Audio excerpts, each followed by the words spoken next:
સોનાના ભાવ 56,000 રૂપિયા 50,000 રૂપિયા થઈ જવાના છે। સોનું વેચવા દોડો। યુટ્યુબ ઉપર, સોશિયલ મીડિયા ઉપર, ન્યૂઝ ચેનલો ઉપર એક જ ચર્ચા અત્યારે ચાલી રહી છે કે સોનાના ભાવ ઘટવાના છે। તેને લઈને ઘણા બધા ગ્રાહકો સોનું વેચવા દોડ્યા છે। ઘણા બધા ગ્રાહકોએ સોનું પોતાની પાસે જે હતું તે વેચી પણ નાખ્યું છે। આ ચર્ચા જે ચાલી રહી છે તેની વચ્ચે સોનું અત્યારે કૂદકે ને ભૂસકે આગળ વધી રહ્યું છે। જે એક ભાવ ઘટ્યો આજથી 5 દિવસ અગાઉ 93,500 થી સોનાનો ભાવ ઘટીને 88,000 સુધી પહોંચી ગયો। ત્યારબાદ સોનાના ભાવમાં જબરદસ્ત ઉછાળો જોવા મળ્યો છે અને ફક્ત 5 દિવસ, આમ તો 4 દિવસની અંદર જ પ્રતિ 10 ગ્રામે 5,000 રૂપિયા જેટલો ઉછાળો જોવા મળી ગયો। બિલ વગરનું સોનું અત્યારે 93,000 રૂપિયા સુધી બોલાઈ ગયું છે ભારતીય બજારમાં અને બિલ સાથે સોનાનો ભાવ 96,500 રૂપિયાની ઉપર બોલાઈ રહ્યો છે, જે લાઈફ ટાઈમ હાઈ છે। એટલે કે આટલો બિલ સાથે સોનાનો ભાવ આની પહેલા ક્યારેય નથી થયો। બિલ વગર અને બિલ સાથે સોનાના ભાવમાં ડિફરન્સ જેટલો હોવો જોઈએ, 3% જીએસટી લાગે છે આપણને ખબર છે સોના ઉપર, તો 3%નો ડિફરન્સ હોવો જોઈએ, પરંતુ ડિફરન્સ અત્યારે 3% થી વધુ છે। એટલે કે બિલ વગરનું સોનું માઇનસમાં, ડિસ્કાઉન્ટમાં વેચાઈ રહ્યું છે। તે શું ઇન્ડિકેટ કરે છે તેની વાત પણ આપણે આગળ કરશું। તે સિવાય જે સોનું ઘટવાની વાત છે, 50,000 55,000 થઈ જવાની વાત છે, તેમાં કેટલું તથ્ય તેની પણ આજે ખાસ વાત કરશું। તેમાં પણ એક મોટો ખુલાસો થયો છે। સોનાના ભાવ ઉપર અત્યારે કયા પરિબળો અસર કરી રહ્યા છે, સોનાના ભાવ ઉપર અસર કરી રહેલા જે કઈ ઇન્ડિકેટર પરિબળો છે તેમાં એક નહીં, બે નહીં, પરંતુ ત્રણ મોટા સમાચાર આવી ગયા છે, તેની પણ આજે વાત કરવાના છીએ। સોનું અત્યારે ખરીદવું, વેચવું, શું કરવું, રાહ જોવી, આગળ સોનાની દિશા કઈ રહેશે તેની વાત કરવાની છે। ચાંદીની પણ ખાસ વાત કરવાની છે। અગત્યનો વિડીયો, શોર્ટ વિડીયો। નવા મિત્રો હોય, પહેલીવાર વિડીયો જોતા હોય તેઓ ખાસ ચેનલ સબસ્ક્રાઇબ કરવાનું અને ફેસબુકમાંથી જોડેલા મિત્રો પેજ ફોલો કરવાનું ભૂલશો નહીં। મિત્રો, આપણે જે લગભગ 2 મહિનાથી વિડીયોમાં આપણે જે એક વાત કરીએ છીએ, જૂના મિત્રો છે, રેગ્યુલર વિડીયો જોવે છે, તેમને ખ્યાલ જ હશે કે મોટી વધઘટ રહી શકે સોનાના ભાવમાં। ટ્રમ્પે જ્યારથી ટેરિફ નીતિ, આમ તો ટ્રમ્પ જ્યારથી અમેરિકાના પ્રમુખ બન્યા છે ત્યારથી જ સોનામાં ઉથલપાથલ થઈ રહી છે। ત્યારબાદ જે ટેરિફ નાખવાની વાત કરી તેને લઈને જબરદસ્ત તેજીનો માહોલ જોવાયો। ત્યારબાદ ટ્રમ્પ દિવસે દિવસે ફરી જાય બોલતા, આપણે અગાઉ પણ વાત કરી હતી કે ટ્રમ્પ કાલે શું બોલશે તે આપણે કહી ના શકીએ, તો ટ્રમ્પ ફરી જાય, સોનાની દિશા પણ ફરી જાય। ખૂબ જ અઘરો સમય કહી શકાય ગ્રાહકો માટે અને વેપારી મિત્રો બંને માટે અત્યારે કે સોનાના ભાવ કઈ રીતે પ્રેડિક્ટ કરવા। હવે આગળ આમાં શું થવાનું છે, સૌથી પહેલા સોનાના ભાવનો ચાર્ટ લઈ લઈએ। એક સપ્તાહનો ચાર્ટ જોઈએ તો જોઈ શકાય 8 એપ્રિલે $3,000 ની અંદર હતું આંતરરાષ્ટ્રીય સોનું। ત્યારબાદ તેમાં જે ઉછાળો આવ્યો, 3 દિવસની અંદર $3,245 નો હાઈ બનાવી દીધો। આ એક અપ્રત્યાશિત ઉછાળો કહી શકાય। $300 ની તેજી 3 થી 4 દિવસમાં 10%ની તેજી ખૂબ જ વધારે કહી શકાય। અત્યારે સોનાની તેજીનો ફુગ્ગો ફૂલાઈ ગયો છે તેવું આપણે કહી રહ્યા છીએ। અગાઉ પણ કહ્યું હતું। આગળ સોનાના ભાવ ઉપર જે કાંઈ સમાચારો આવી રહ્યા છે તેમાં સૌથી મોટા સમાચાર તો છે ટ્રમ્પના। ટ્રમ્પે જે બીજા દેશો ઉપર ટેરિફ લગાવ્યા હતા, રેસિપ્રોકલ ટેરિફ, તેમાં 90 દિવસ માટે રાહત આપી દીધી, મુલતવી રાખવાની વાત કરી, જેને લઈને સોનાના ભાવમાં જે તેજી ચાલી રહી હતી તેમાં ઘટાડો આવવો જોઈએ, પરંતુ તેવું થયું નહીં। તેનું સૌથી મોટું કારણ હતું ચાઇના અને અમેરિકા વચ્ચે જે ટ્રેડ વોર, ભીષણ ટ્રેડ વોર ચાલી રહી છે તે। ચાઇના અને અમેરિકા રોજ નવા એલાન કરે છે સામસામા ટેરિફ લગાડવાના। શરૂઆત કરી અમેરિકાએ 34% ટેરિફ ચાઇના ઉપર લગાડીને, એટલે કે બીજા દેશો કરતા વધારે ટેરિફ ચાઇના ઉપર લગાડ્યું હતું, જેને લઈને ચાઇનાએ પણ સામા ટેરિફ લગાડી દીધા। અમેરિકાએ ટેરિફ વધારીને 84% કરી નાખ્યા, ચાઇનાએ પણ વધારી દીધા। અમેરિકાએ ટેરિફ વધારીને 125% કરી નાખ્યા, ચાઇનાએ પણ 125% કરી નાખ્યા અને હવે અમેરિકાએ ચાઇના ઉપર 145% ટેરિફ લગાવી દીધા છે। હવે આ સ્થિતિમાં 145% ટેરિફમાં બિઝનેસ તો લગભગ બંધ થઈ જાય, પરંતુ આમાં નુકસાન એકલા ચાઇનાનું નથી, અમેરિકાનું પણ છે। સામસામો બિઝનેસ થતો હોય, સામસામી આયાત નિકાસ થતી હોય અને આ બે મહાસત્તા છે। વિશ્વની કુલ જીડીપીના 40% જેટલો હિસ્સો ધરાવે છે આ બે મહાસત્તા અને તેના વેપારમાં જો વિક્ષેપ પડે તો તેના છાંટા દુનિયાના તમામ દેશો ઉપર ઉડે, તમામ દેશોના બિઝનેસ ઉપર પણ ઉડે। આ કારણને લઈ સોનામાં ઘટાડો ન આવ્યો, પરંતુ ડબલ ગતિથી, તેજીથી સોનું ભાગવા લાગ્યું। તો હવે આગળ શું થશે? આગળ પહેલા તો આપણે અગાઉ પણ કહ્યું હતું કે ટ્રમ્પ બહુ ઝાઝા દિવસ આમાં જીંક ઝીલી શકે તેમ નથી. અંદરખાનેથી પણ ટ્રમ્પનો વિરોધ થઈ રહ્યો છે અમેરિકામાં, કારણ કે નુકસાન અમેરિકાને પણ આમાં મોટું છે. ચાઇના કોઈ હિસાબે નમવા તૈયાર નથી. હા, ચાઇના વાતચીત કરવા તૈયાર છે, પરંતુ નમવા તૈયાર નથી. ચાઇના કહે છે કે જ્યાં સુધી અમેરિકા દાદાગીરી કરશે ત્યાં સુધી અમે નમશું નહીં. તો હવે ટૂંક સમયમાં થોડા દિવસોમાં સમાધાનના ટેબલ ઉપર ચાઇના અને અમેરિકા આવી શકે. જોવાનું રહેશે ટ્રમ્પ તેની જીદ ક્યારે મૂકે છે. 2-5 દિવસમાં મૂકે, 10 દિવસમાં, 15 દિવસમાં, પરંતુ સમાધાનના ટેબલ ઉપર તો આવવું જ પડશે. જ્યારે પણ સમાધાનના ટેબલ ઉપર આવશે, વધારાના જે કાંઈ ટેરિફ લગાવેલા છે તે દૂર થશે. ફરીથી ચાઇના અને અમેરિકા વચ્ચે વેપારિક સંબંધો સામાન્ય થશે કે સોનાના ભાવમાં ઘટાડો આવી શકે, મોટો ઘટાડો આવી શકે તેમ આપણે અહીં કહી રહ્યા છે. પરંતુ આગળ આવું ક્યારે થાય તે જોવાનું રહેશે. હવે બીજા સમાચાર આવ્યા છે ફેડમાંથી, ફેડની વ્યાજદર નીતિમાંથી, જે પણ અત્યારે સોનાના ભાવને હાલ પૂરતા તો સપોર્ટ કરી રહ્યા છે. ટ્રમ્પની ટેરિફ નીતિને લઈને એવી વાતો ચાલી રહી હતી કે અમેરિકામાં ઇન્ફ્લેશન વધશે, મંદી આવશે, પરંતુ જે લેટેસ્ટ ડેટા આવ્યા છે તે ઇન્ડિકેટ કરે છે કે ઇન્ફ્લેશન અત્યારે કાબુમાં છે અને હજુ પણ મંદીના કોઈ નિશાન નથી. જોકે હજુ તો ટેરિફ લગાવ્યા જ છે, એટલે કઈ તરત તો ના આવી જાય, એની પણ વાર લાગે. જો ટેરિફ લગાવવાનું ચાલુ રહેશે આગળ તો ઇન્ફ્લેશન પણ વધશે, પરંતુ હવે 90 દિવસ માટે આવી શક્યતાઓ ઓછી લાગે છે. અત્યારે ઇન્ફ્લેશન કંટ્રોલમાં છે, જેને લઈને ફેડ માટે જે જાહેરાત કરી હતી ફેડે કે આ વર્ષમાં 2 વાર વ્યાજદર ઘટાડશું, તે રસ્તો અત્યારે સાફ થઈ ગયો છે.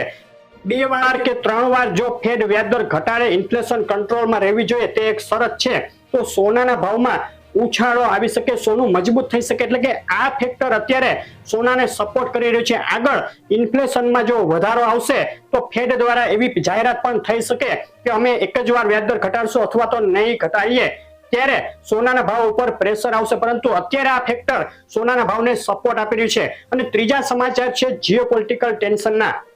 અમેરિકા અને ઈરાન વચ્ચે જે ઈરાનનો ન્યુક્લિયર પ્રોગ્રામ છે તેને લઈને અત્યારે સંઘર્ષ ચાલી રહ્યો છે, કસમકસ ચાલી રહી છે. ઓમાનમાં બંને વચ્ચે બેઠક પણ ચાલી રહી છે. ઈરાન પણ ચાઇનાની જેમ જિદ્દી છે, નમવા તૈયાર નથી. એક વાત 100% ફાઇનલ છે કે ઈરાને અણુશસ્ત્રો તો બનાવી જ લીધા છે. ભલે કાયદેસર જાહેરાત ના થાય, પરંતુ ઈરાન અત્યારે અણુશક્તિ તો છે જ. આગળ જે આ સમાધાન કેટલું આગળ ચાલે છે તેની ઉપર નજર રહેશે. ને તે સિવાય જીઓપોલિટિકલ ટેન્શનનો રશિયા યુક્રેન યુદ્ધ હજુ પણ બંધ થયું નથી. સમાધાનના તમામ યુદ્ધ વિરામના તમામ જે પ્રયાસો છે તે વિફળ ગયા છે. આગળ આમાં યુદ્ધ વિરામ કેટલું ઝડપથી થાય તે જોવાનું રહેશે. અને તે સિવાય અત્યારે બીજી કોઈ જગ્યાએ ખાસ કોઈ મોટું યુદ્ધ હોય કે ટેન્શન હોય તેવું નથી દેખાતું, પરંતુ અત્યારે બધું અંડરગ્રાઉન્ડ છે તેમ કહી શકાય. ઘણા બધા દેશો એકબીજા સામે ધૂંધવાયેલા છે જ. ખાસ કરીને ટ્રમ્પની જે કાંઈ નીતિ છે, રાત્રે નક્કી કરીને બીજે દિવસે ક્યાંક બોમ્બ મારો કરી દેવો, કોઈને પણ ધમકી આપવી, આ નીતિઓ ઘણા બધા દેશોને અત્યારે ધૂંધવી રહી છે. ખાસ કરીને યુરોપ, રશિયા અને ચાઇના ધૂંધવાયેલા છે. એટલે જીઓપોલિટિકલ ટેન્શન ગમે ત્યારે ગમે ત્યાં વધી શકે. આગામી સમયમાં જીઓપોલિટિકલ ટેન્શન જેટલું વધશે તે સોનાના ભાવને સપોર્ટ આપશે. તો આ ફેક્ટર અત્યારે હજુ પણ સોનાના ભાવને સપોર્ટ આપી રહ્યું છે. આગળ કેટલી શાંતિ થાય અમેરિકા ઈરાન વચ્ચે અને બીજા દેશો વચ્ચે, રશિયા યુક્રેન વચ્ચે, તે રીતે સોનાના ભાવમાં ઘટાડો આવી શકે છે. પરંતુ અત્યારથી કહી ના શકાય કે આવું ક્યારે થશે.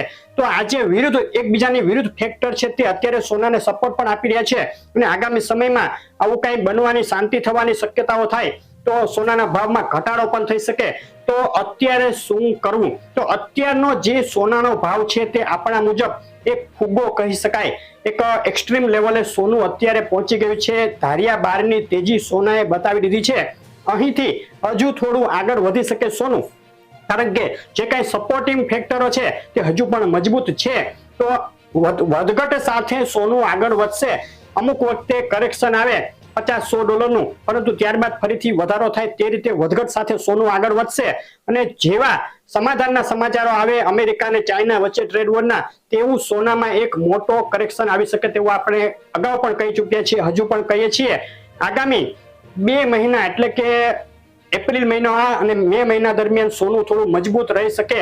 વચ્ચે જો કોઈ સમાચાર એવા આવી જાય તો તરત ઘટાડો ચાલુ થાય, તે સિવાય મજબૂત રહેશે.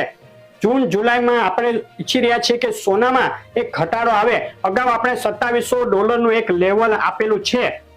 કે $2700 લેવલ જૂન જુલાઈ ઓગસ્ટ વચ્ચે આપણને દેખાય તેવી આપણે અત્યારે આશા રાખી રહ્યા છીએ. 100% કહી ના શકાય, કારણ કે જે કાંઈ પરિબળો છે તે આપણા કાબુ બહારના છે.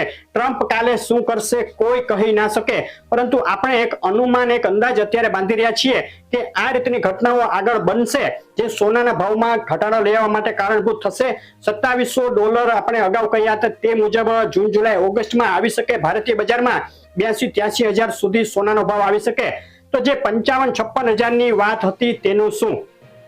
મોર્નિંગ સ્ટાર નામની જે રિસર્ચ એનાલિસિસ ફર્મ છે તેને સોનાનો ભાવ 55-56 હજાર થઈ જવાનો છે. અહીંથી $40,000 જેટલો ઘટાડો આવશે તેવી વાત કરી હતી. સોનું લોકો વેચવા દોડ્યા છે. હજુ પણ ઘણા લોકો માની રહ્યા છે કે આવું થવાનું છે. તેની પાછળના જે કાંઈ કારણો હતા એમાં સોશિયલ મીડિયામાં એવું બતાવી રહ્યું છે કે આ ટ્રમ્પને લીધે થવાનું છે. ટ્રમ્પ કંઈક એવું કરશે જેને લઈને સોનાનો ભાવ ઘટશે, પરંતુ હકીકતમાં એવું નથી. ટ્રમ્પની આમાં કોઈ હાથ નથી. મોર્નિંગ સ્ટાર કંપનીએ પણ ટ્રમ્પનું નામ નથી લીધું સોનાનો ભાવ ઘટવા બાબતે. તેણે જે કારણો આપ્યા છે તેમાં સૌથી મોટું કારણ એ છે કે સોનાની આપૂર્તિમાં વધારો થશે અને માંગમાં ઘટાડો થશે. આપૂર્તિમાં વધારો કેવી રીતે થાય તેના માટે કોઈ ચોક્કસ કારણ નથી આપ્યું, અને આપૂર્તિમાં અચાનક ખૂબ વધારો થઈ જાય તેવું માનવું તે પણ અત્યારે અઘરું છે. અને માંગમાં કેવી રીતે ઘટાડો થાય, તો જે સેન્ટ્રલ બેન્કો, દુનિયાભરની રિઝર્વ બેન્કો જે સોનું અત્યાર સુધી ખરીદી રહી હતી તે હવે સોનું ખરીદવાનું ઓછું કરશે અથવા બંધ કરશે તેવી એક ધારણા બાંધેલી છે. તે પણ એક અનુમાન ગણી શકાય તેવું થશે જ તેવું કહેવું અત્યારે અઘરું ગણાય, ખોટું ગણાય. તેના માટે આ જે કાંઈ અનુમાન છે 55-56 હજારનું, તે અત્યારે આપણે પાછલા વિડીયોમાં પણ કહ્યું હતું તે આપણને અત્યારે સત્ય નથી લાગતું. હા, એક ઘટાડો શક્ય છે, પરંતુ આટલો મોટો ઘટાડો સોનામાં આવે તેવું હાલના તબક્કે શક્ય નથી લાગતું. આગળ જો આમાં કોઈ ફેરફાર હશે તો આપણે ખાસ અપડેટ આપીએ છીએ તે રીતે આપશું જ. અત્યારે તમારી પાસે જે કાંઈ સોનું હોય તે વેચી નાખવું તેવી કોઈ જલ્દીમાં રહેવું નહીં, વેચવા માટે દોડવું નહીં. સોનું આગામી સમયમાં પણ થોડું મજબૂત જ રહી શકે. હા, વધઘટ ચાલુ રહેશે. આગળના સમયની વાત કરીએ તો સોનાના ભાવની રેન્જ ભારતીય બજારમાં જે અત્યારે $93,000 બિલ વગરના સોનાનો ભાવ છે તે અહીંથી હજુ 1 થી 2,000 જેટલો આગળ જઈ શકે. ત્યારબાદ તેમાં એક ઘટાડો શક્ય છે. સોનું જેમને ખરીદવું હોય તેમના માટે અત્યારે આપણે આ ભાવમાં ખરીદવાની સલાહ નથી આપી રહ્યા. એક ઘટાડો આવે ત્યારે ફરીથી આપણે સોનું ખરીદવાની સલાહ આપશું. કઈ રીતે ખરીદવું તેની પણ વાત કરશું. અત્યારે સોનું ખરીદનાર લોકો માટે એક વેઇટ એન્ડ વોચની સ્થિતિ ગણી શકાય. ચાંદીની વાત ટૂંકમાં લઈ લઈએ તો ચાંદીના ભાવમાં પણ સોનાની પાછળ વધારો થયો છે, પરંતુ અગાઉ આપણે કહ્યા મુજબ જે ચાઇના અમેરિકા ટ્રેડ વોરની સ્થિતિ છે તેમાં ચાઇનાને જે કાંઈ નુકસાન થવાની શક્યતા છે તેને લઈને ચાંદી દબાઈને ચાલી રહી છે. ચાંદીના ભાવમાં એક ધારો જબરદસ્ત ઉછાળો નથી આવ્યો. અગાઉ 1 લાખ ઉપર ચાંદી ગઈ હતી, પરંતુ અત્યારે હજુ 95,000 અટકેલો છે ચાંદી ચોરસાનો ભાવ. 999 ચાંદી 96,000 આસપાસ અત્યારે ભાવ છે. આગળ સોનાની પાછળ ચાંદીમાં હજુ થોડો ઉછાળો, પરંતુ જ્યારે સોનામાં ઘટાડો આવશે ત્યારે ચાંદી પણ પાછળ ઘટશે. અને જ્યારે અમેરિકા ચાઇના વચ્ચે સંપૂર્ણ સમાધાન થઈ જશે ત્યારે ચાંદી ફરીથી તેજીમાં આવશે. અને જૂન જુલાઈ મહિના આસપાસથી ચાંદીમાં એક તેજી ઉપડે અને આગળના જે કાંઈ ટાર્ગેટ છે ચાંદીના 1,20,000ના 2026ની શરૂઆત કે 2026ના મધ્ય સુધીમાં થવાના આપણે આપેલા છે તે હજુ પણ યથાવત છે. ચાંદીમાં એક જબરદસ્ત તેજીનો માહોલ આગળ દેખાઈ રહ્યો છે. સોના કરતા ચાંદી આગામી 1 વર્ષમાં વધુ તેજીમાં રહી શકે તેવું હાલ લાગી રહ્યું છે. ચાંદી જેમને ખરીદવી હોય, લોંગ ટર્મ માટે ખરીદવી હોય, 3 વર્ષ ઓછામાં ઓછા, તેઓ અત્યારે પણ ખરીદી શકે અથવા તો શિપ સ્ટ્રેટેજી અપનાવી શકે. કટકા કરી તમારા જે કાંઈ બજેટ હોય ત્યારે ટુકડે ચાંદી ખરીદી લેવી. અત્યારે દરેક ઘટાડે ચાંદી ખરીદવી હિતાવહ રહેશે. અથવા તો જો રિસ્ક લેવો હોય તો આપણે જે ઘટાડાની વાત કરી છે તે ઘટાડો આવે ચાંદીમાં દેખાય, $87,000 સુધીનો ભાવ હજુ એકવાર ચાંદીમાં આવી શકે તો ત્યારે ચાંદી ખરીદવી વધુ હિતાવહ રહેશે. તો આ હતી સોના અને ચાંદીના ભાવની અત્યાર સુધીની અપડેટ. આગળ આપણે જે કાંઈ ડેઈલી અપડેટ આપીએ છીએ તે આપતા રહેશું. તમારા શહેરના ભાવ જાણવા હોય તો કોમેન્ટમાં શહેરનું નામ લખીને દરેક જે કાંઈ જોવે છે વિડીયો દર્શક મિત્રો તેઓ કોમેન્ટમાં ખાસ જણાવે કે કે આપણા અગાઉના વિડીયોથી તમને શું ફાયદો થયો છે, અગાઉના વિડીયોમાં કહેલી વાતો તમને કેટલી સાચી લાગે છે અને આગળ તમે શું જાણવા માંગો છો, કોમેન્ટ ખાસ કરજો. વિડીયો લાઈક કરવાનું, શેર કરવાનું, ચેનલ સબસ્ક્રાઈબ કરવાનું અને ફેસબુકમાંથી જોડાયેલા મિત્રો પેજ ફોલો કરવાનું ભૂલશો નહીં. આપનો દિવસ શુભ રહે. આભાર.